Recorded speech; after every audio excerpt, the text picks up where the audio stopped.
Bismillahirrahmanirrahim. Masih tetap masalah adab salat berjamaah. Kita lanjutkan.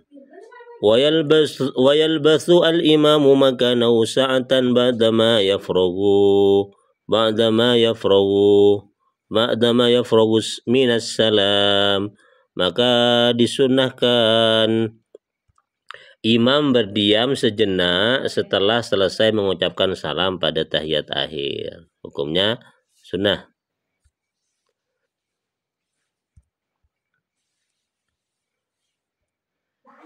Wa fil khabar dalam hadis Nabi sallallahu alaihi wasallam lam yakun yaqudu illa qadra qawlihi Allahumma antas salam wa minkas salam tabarakta rabbana ya dzal jalal.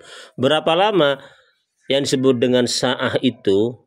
Imam berdiam sejenak setelah salam tahiyat akhir. Berapa lama? Ini kalau berdasarkan hadis Nabi yang dilakukan oleh Nabi sallallahu alaihi wasallam itu illa qadra qawlihi, selama bacaan Allahumma antas salam wa minkas salam tabarakta rabbana ya dzal jalali wal ikram. Ini ya sekitar berapa?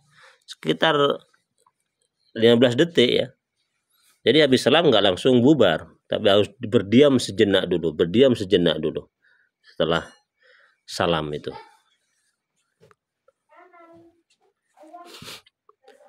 Wa yaqbalu 'alan nasi, dan menghadapkan wajahnya 'alan nasi kepada makmum biwajihi, dengan wajahnya. Ini ya.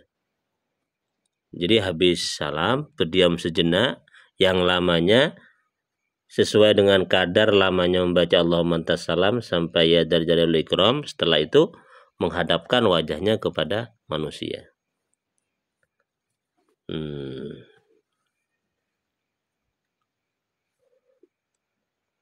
Walau makasa ba'da sholati li dzikri wa du'ai fa afdalu ja'ala yaminahu ilaihim wa yasarahu ilal mihrabi littiba'i, rawahu Muslim.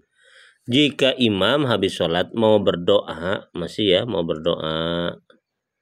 bersama makmum, maka dia berdiam. Tetapi cara berdiamnya bagaimana? Dia menghadapkan pipi kanannya kepada makmum dan pipi kirinya menghadap mihrab. Nih. Artinya berbalik arah ke kanan.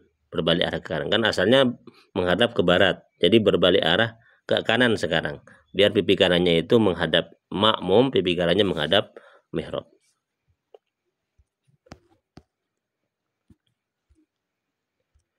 Ai fi ghairi masjidin sallallahu alaihi wasallam, itu dilakukan kalau imam itu ngimami jamaah di masjid selain Masjid Nabawi.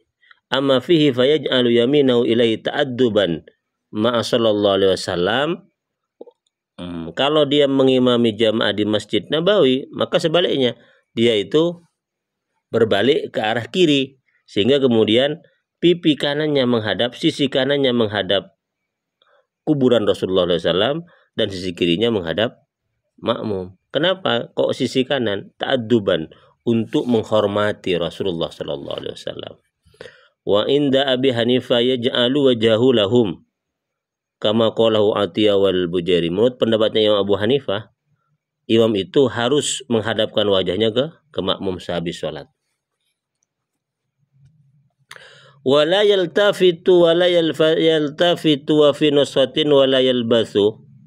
Wa hadha muwafiqun lil ihya wa fatil wahab in kana khalfuhu nisaan liyansarifanna awwalan. Imam tidak boleh menoleh atau tetap berdiam menghadap ke barat setelah salam. Ini sesuai dengan pandangan dalam kitab Ihya dan Fathul Wahab.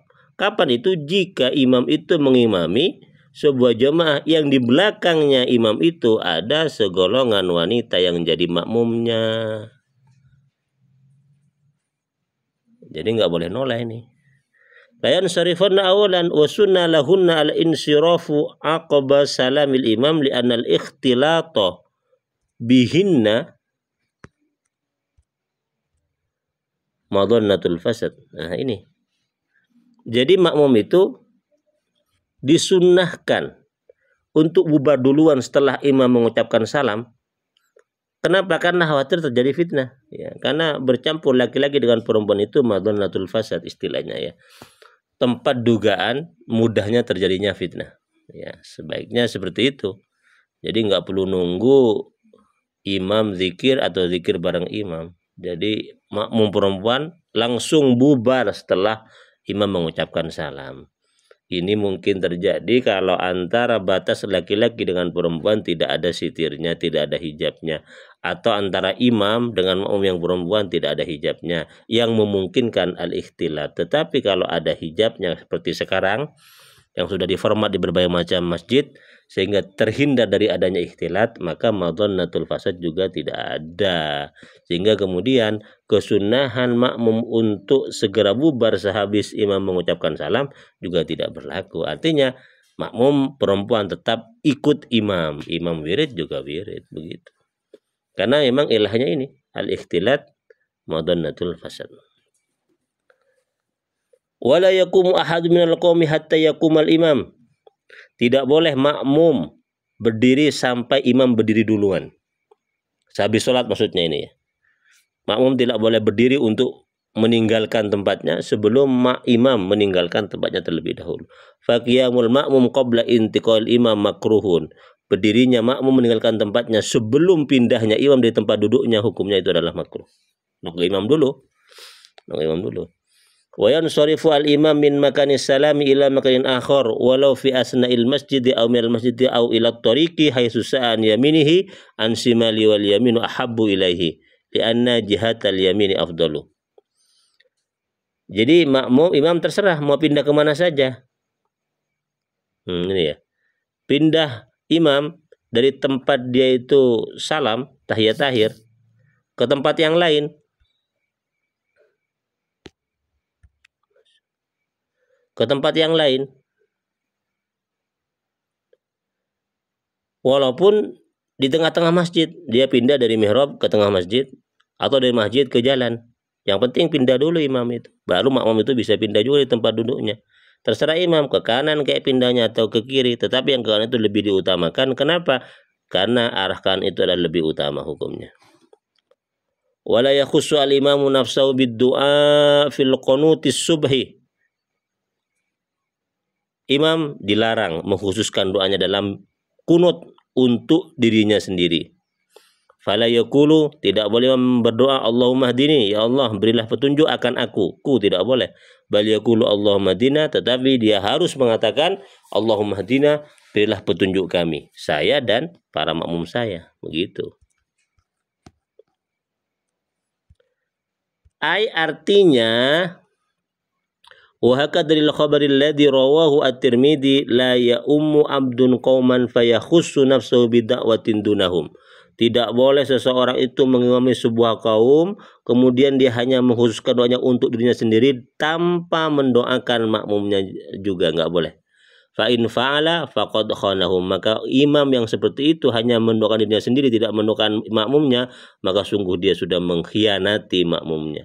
Termasuk pemimpin yang berkhianat adalah imam yang mendoakan dirinya tapi melupakan untuk mendoakan makmumnya sebagai rakyatnya. Intaqasa thawabuhum bitafwitihim ma talaba minhum. Kenapa? Karena ketika tidak didoakan, intaqasa thawabuhum, maka berkurang pahala yang dimiliki, yang didapatkan oleh makmum karena tidak turut didoakan oleh doa-doa imamnya.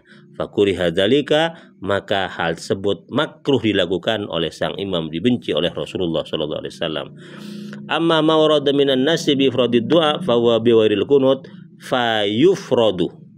Tetapi bacaan-bacaan yang di dalam nas ketetapan itu harus biifrad ya, untuk diri sendiri, maka di selain doa kunut maka fayufradu, maka dibaca untuk diri sendiri.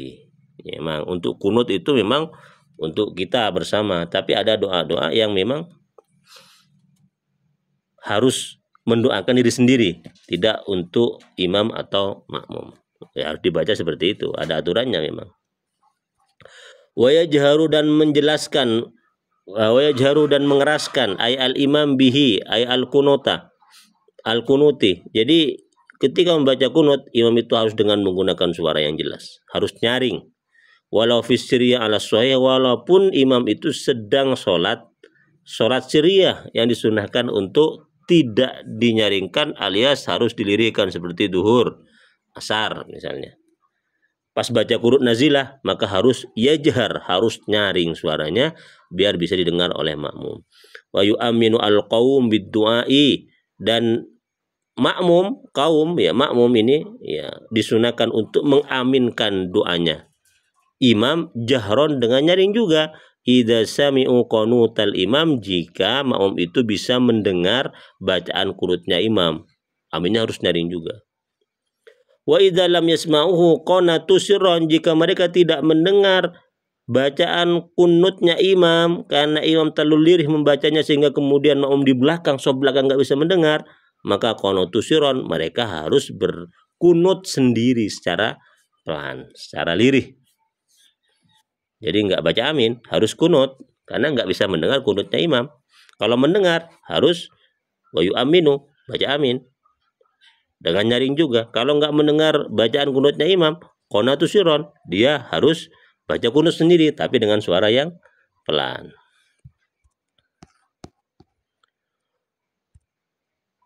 Wala yarfa'una aydiyahum id lam yasbut dzalika fil akhbar, dan makmum tidak boleh, dan mereka imam dan makmum berarti ini tidak boleh ya, tidak usah mengangkat tangannya ketika kunut. Kenapa? Idlam yasbut dzalika fil akhbar, karena anjuran mengangkat tangan ketika kunut itu tidak disebutkan dalam hadis manapun, tidak ada hadisnya, tidak ada dasarnya.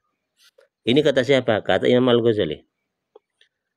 Tapi dibantah oleh Imam Nawawi ini, wa hadza dhaifun, pendapat ini, pendapat Imam Al-Ghazali yang tadi itu dhaifun, lemah, bal as-sahih ya. Tetapi bahkan yang sahih, tadi kan lemah itu pendapat. Yang sahih apa? Sunnah raf'ul yadain, disunnahkan untuk mengangkat tangan fi jami'il qanuti, di semua doa kunut, wassalati wassalami ba'dahu, dan ketika membaca sholawat dan salam ba'dahu, setelahnya. Kan akhir kunut itu kan ada sholawatnya, wassallallahu ala sayyidina Muhammadi wa ala alihi wasallam, itu kan, itu juga dianjurkan untuk mengangkat tangan. Ini bantahan Imam Nawawi terhadap pandangan Imam Al-Ghazali yang mengatakan bahwasanya mengangkat tangan waktu kunut itu tidak perlu karena tidak ada akhbar, hadis yang menganjurkannya. Imam Nawawi mengatakan justru ada hadis yang menganjurkan untuk mengangkat tangan pada semua doa kunut sampai sholawat dan salam di akhir kunut. Nah, ini pandangan Imam Nawawi ya. Jadi kalau sudah dianggap dhaif, ya dhaif. Ini kan berkaitan dengan masalah dunia ilmiah, dunia ilmu. Jadi bukan berarti Imam Nawawi itu tidak berakhlak kepada Imam Al-Ghazali karena mengatakan pandangannya dhaif, tidak, sama sekali. Itu termasuk bagian dari pandangan akhlak Islam dalam dunia keilmuan, enggak menjadi masalah. Waqad ruwiya al-hadisun fi raf'il yadaini fil qunut, sungguh diriwayatkan tentang hadis masalah sunnah mengangkat tangan ketika kunut. Wa fariqud da'wat fi akhir tasyahhud haitsu la yurfa'u bisababiha al-yadani, dan berbeda doa-doa di akhir tasyahud sekiranya la yurfa'u, tidak diangkat, bisababiha, dengan sebab-sebab doa tersebut, al-yadani, dua tangan.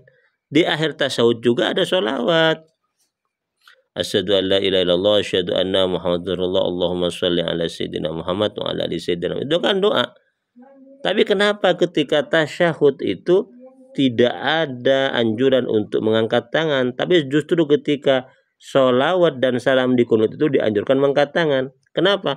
Li'anna lahuma wadhifatun fit tasyahud, karena ketika tasyahud tangan itu punya tugas khusus, wa huwa alwatu al-fakhdaini ala hayatin mahsusatin, yaitu apa tugasnya? Diletakkan tangan itu di atas dua paha dengan cara tertentu. Wala wadhifata lahuma, dan tidak ada tugas bagi tangan hahuna di sini di waktu kunut fala yab'udu ayyakuna raf'ul yadaini huwal wadhifatu fil kunut, karena ketika kunut tangan tidak punya tugas tertentu, maka mengangkat tangan waktu kunut itu merupakan tugas khusus tersendiri. Itu alasannya ulama. Jadi ada doa yang perlu diangkat tangan ya supaya bentuk doa ketika kunut. Ada doa yang sama tapi tidak dianjurkan untuk mengangkat tangan. Kapan? Ketika akhir tasyahud.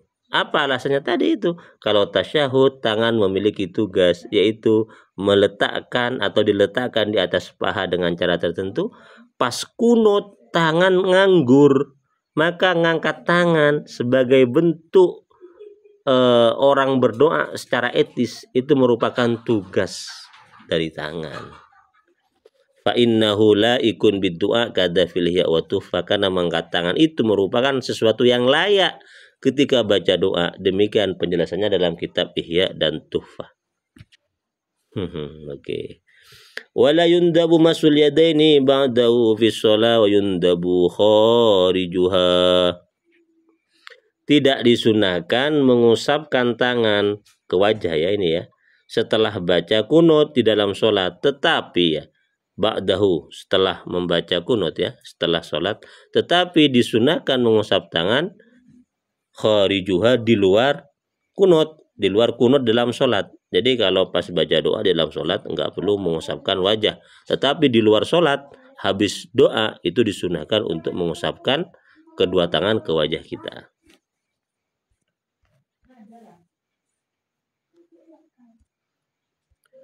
Wa yaqra'ul ma'mum baqiyatal qunuti min qawli innaka taqdi wa la yuqda 'alaik. Makmum juga kemudian membaca sebagian kunut dari perkataan imam innaka taqdi wa la yuqda. Jadi ketika imam sudah sampai kepada kalimat innaka taqdi wa la yuqda 'alaik, ini makmum itu juga baca bersama-sama imam kalimat tersebut. Sirron secara pelan. Wa huwa tsana'un fala yaliku bihi at-ta'minu, maka tidak layak ketika baca ini itu membaca amin. Kenapa? Karena kalimat ini bukan doa tapi pujian. Pujian kepada Allah Subhanahu wa taala. Bal yaqra'u ma'al imam fayaqulu misla qawlihi, tetapi makmum itu ketika baca pujian seperti innaka taqdi wa yuqda 'alaik dan seterusnya itu, dia itu imam itu mengikuti imam membaca kalimat yang serupa. Wa huwa aula. Itu lebih utama. Jadi ikut membaca ini. Atau yaqulu berkata makmum bal wa ana ala dzalika minasyahidin. Atau baca ini ketika imam membaca innaka taqdi wa la yuqda 'alaik. Makmum membaca apa? Wa ana ala dzalika minasyahidin. Baca ini enggak apa-apa. Au yaqulu asyhadu. Atau makmum cukup mengatakan asyhadu. Cukup. Au yaskutu mustami'an limami, atau diam saja mendengar bacaan imam. Nah, ada 3 opsi berarti. Ikut membaca innaka taqdi wa la yuqda 'alaik, atau membaca wa ana ala dzalika minasyahidin, atau membaca asyhadu, atau cukup diam mendengarkan bacaan imam. Itu ya, ada 4 opsi berarti. Wa yu'minul ma'mum ba'da sholati 'alan nabi 'alal mu'tamad, dan mengaminkan makmum setelah imam membaca sholawat kepada Nabi Muhammad sallallahu alaihi wasallam ketika kunut. Li'annaha, karena sholawat itu doaun adalah doa ini ya. Jadi karena sholawat itu doa, ini juga bisa dijadikan sebagai ibrah. Ketika di luar sholat orang baca doa ini ya, orang baca sholawat ini, pertama harus raf'ul yadain, mengangkat tangan, karena sholawat dan salam itu merupakan doa. Yang kedua, kalau dia enggak juga ikut membaca sholawat, dia juga dianjurkan untuk mengaminkan, karena sholawat itu doa, maka dianjurkan untuk mengaminkan doa yang sedang dibaca oleh imam misalnya, atau oleh kiainya itu ya. Demikian, semoga bermanfaat. Kita lanjutkan pada pembahasan selanjutnya nanti.